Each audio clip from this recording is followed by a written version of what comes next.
Okay, part E. We have a volume of 800 centimeters cubed.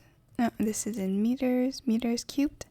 And we want to find the minimum surface area. So minimum surface area of a cylinder occurs when the height is equal to 2 times the radius.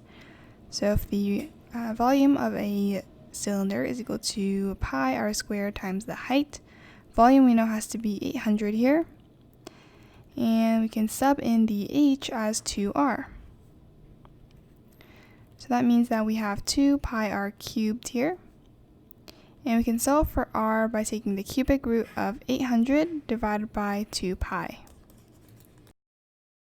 And we get approximately radius to be 5.0. And this will be in meters. The height, we can take the double of the radius, so we get 10.1 approximately. Next, for part F, we have volume as 25 millimeters cubed. And so the minimum surface area here again has to be h equal to 2r. So let's just write that down, the volume formula. So here 25 equals to pi r squared times the height 2r. And we will get 2 pi r cubed.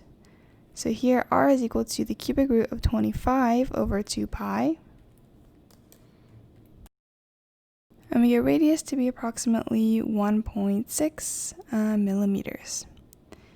So now height is again double of the radius, and this will be 3.2 millimeters approximately.